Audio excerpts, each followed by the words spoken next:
Welcome to Little Rockers Radio. I'm Craig Harper, and today I'm chatting with Jill Green, National Coordinator of Health Promotion and Bereavement Support, SIDS and Kids. That's a very long title for an organisation. Jill, hi Jill. Oh, hi Craig, but you can just call me Jill, that's easier. Just You don't have to call me by my title. I don't have to call you that whole thing every time. Hey, listen, when I briefed you, I didn't say be funnier than me. You know the rules, okay? Just stick to topic. I'm only kidding. Now, tell us a little bit about, one, what you do, and two, your organisation. Okay. Well, to start off with, what do I do? My role is to work with anybody who has anything to do with the care of new parents and their children, and to ensure that they're all well aware of the safest way to sleep their babies. Yeah. And so that can be from making sure that there's policy and the practices that the midwives follow in the hospitals, the information they give and the resources, childcare, doctors, anybody who has anything to do with new parents. So we work on policy, but we also work on a lot of resources to ensure that parents are as up to date with the most recent evidence. Hey, here's my question, or here's my first question: is what's the line between having awareness and understanding and knowledge and information around all of the issues with kids and sleeping and babies and sleeping? Where's the line where you cross over from being informed and aware to paranoid? Look, I think it's a natural thing for all us parents to be a bit paranoid. We blame ourselves for everything that happens, even if our little ones fall over in the playground at school and we're 100 miles away. We still tend to blame ourselves. But I think if we go back in time, in the 80s, there was over 500 little ones each year who died of this thing called SIDS, Sudden Infant Death Syndrome, and we didn't know much about it. So there was a lot of research that went on to look at why were these little ones dying, and not just in Australia but internationally. And because of that research, we've learnt a lot. Wow. We've learnt so much, and by following what we recommend, so by informing parents, we've been able to, and our health promotion program began back in early 1990s. Up until now, there's been a reduction of the number of little ones that have died from SIDS or fatal sleeping accidents by over 80%. Wow. So That's the fine awesome. line is that aren't we better being informed than not knowing at all? Yeah. So, and I think too, some health professionals think, oh, look, I just don't want to tell parents about that. I don't want to scare them. But I think we have a duty of care to tell them and to inform them, because you're better off being informed than having a little one that may succumb to SIDS or a sleeping accident. You can't go back in time. What do we know now? And I'm sure there's many things, but give us a couple of things, maybe your top 2 or 3. What do we know now that we didn't know 20 or 30 years ago? Okay. If you go back and look at, Craig, I don't know how old you are, and I don't expect you to tell I'm us 24. on radio. I'm 24. Okay. I've done it pretty hard, though. I can tell by the wrinkles on radio. If you go back and ask your parents how they slept you, most likely they would say that they slept you on either the tummy or the side. Right. And now we know from the research that the safest place for a baby to sleep is on their back. And that's been probably one of the biggest things that we brought in with our health promotion program. And that's an international recommendation. So that was huge. Also, keeping babies' head and face uncovered. So when we say about setting up a safe cot, we also talk about placing the baby in there with their feet to the bottom. So if you are using blankets, they can't slip underneath, burrow underneath and get their face and heads covered. Yeah. The same, we talk about don't use loose bedding, so they can't pull it over their heads. Yeah. The same, don't have soft toys or pillows in there, so they can't roll over and get their little faces covered. Yeah. So sleep baby on the back, keep head and face uncovered, keep baby smoke-free before and after birth is a very important one. And have a safe sleeping environment night and day. That means make sure the environment's safe, the cot's away from curtain cords or being able to reach out and grab that night light cord that's sitting on a table next to the cot. Make sure that the cot is safe a lot of parents either receive from grandparents that's been in the garage for 25 years, or hand-me-downs from friends, or eBay, etc.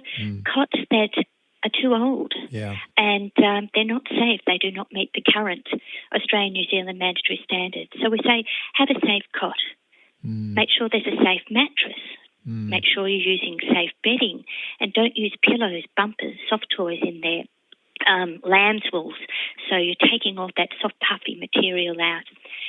And we also talk about sleeping babe in the same room as you for the first 6 to 12 months.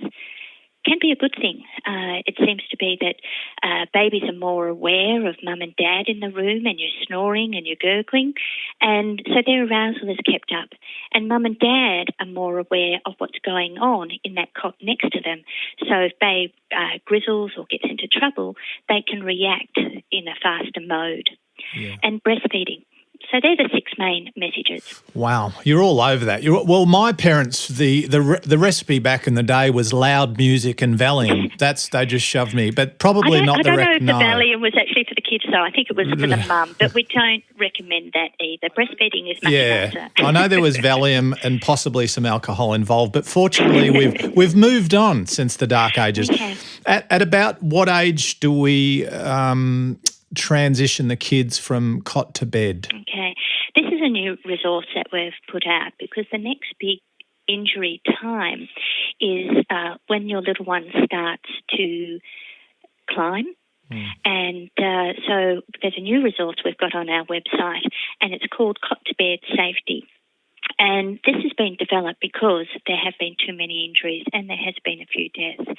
So the time for you to remove your little one from sleeping in a cot to a bed or a mattress on the floor is when they start to climb. That's it, that part of development. So it's not 18 months or 2 years. It depends on the development and what your little one is doing in that time. And that's something that parents also have to remember when they're having their second baby. Are they moving that first baby out of the cot? Is it time? So they need to look not just at the time that they're going to move them out of the cot, but what are they going to move them to? So there's some key factors to look at when they're moving from the cot to bed. We need to make sure, again, that the environment is safe, because they're not going to be in the confines of a cot. So make sure that there's no power points that they can stick their fingers in, no curtain cords, looking at the environment where they're going to sleep. We also say that the safest place for them to sleep is in something that's not too high, because falling off an adult type bed, it's quite a distance for a little one, and that's where there's a lot of fall injuries. So you might choose to use a floor mattress, which is an easy way, and it's quite a cheaper one. You can just pop a mattress on the floor, but if you do, make sure it's clean and the area around it is clear. So no plastic bags for them to fall onto, and away from the wall, so they can't roll and get trapped between the bed and the wall. You know what I'm thinking about, Jill? I'm just visualising my own shop of child-sized futons and how busy I'm going to be on your recommendation.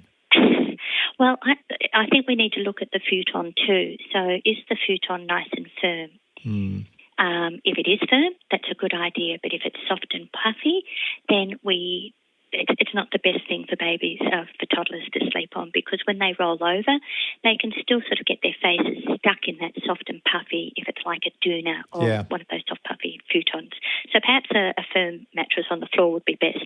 Or there's toddler beds out there that you can buy, which are like a low bed that are made for toddlers, so they can't fall very far. Again, just making sure it's away from the wall. If parents are going to use an adult-type single bed, this is where they need to be aware, because there's no Australian New Zealand standards for single beds. So there's standards for the cot, but there's not for the single bed. So they need to do a checklist when they're looking at those single beds. One of them is looking at the gaps. For instance, if you're buying one that looks like an antique-type bed with the bars, those gaps should not be bigger than 95 millimetres. So hence, we don't want a little one to get their head stuck through. For sure. So checking that. All right, now we've got a minute or two left. Red Nose Day is coming up soonish. Red Nose Day is coming up soon, and it's a wonderful opportunity for people to support us, both with research and to also help us keep developing our resources, keep getting our resources out there, and also to support our bereavement services, supporting families where there has been a sudden unexpected death. Yeah. So Red Nose Day is coming up, and it's on Friday the 27th, and this year's theme is Say G'day the Red Nose Way. Very So nice. It's a nice Aussie way. Oh, very nice. Now, Jill, if people... Look at our website. Yep, tell us about web address. What's your URL? Our web address is very simple. It's just www.sidsandkids.org, and you can find all our resources about safe sleeping. You can find all the information about Say G'day the Red Nose Way, and also our bereavement services. Okay, fantastic. Jill, we just want to say thanks for being part of Little Rockers Radio today. You do a great job, you and your organisation. We appreciate and value what you do. And I'm sure if you're good enough to donate your time again, we'll chat to you again and explore some more issues around this very important topic. Terrific. Thank you very much for having me, Craig. Thanks for your time, Jill. Enjoy your day. That was Jill Green, National Coordinator of Health Promotion and Bereavement Support, SIDS and Kids. For more info on today's conversation, just head to Little Rockers Radio website and Facebook pages. Visit littlerockersradio.com.au. I'm Craig Harper.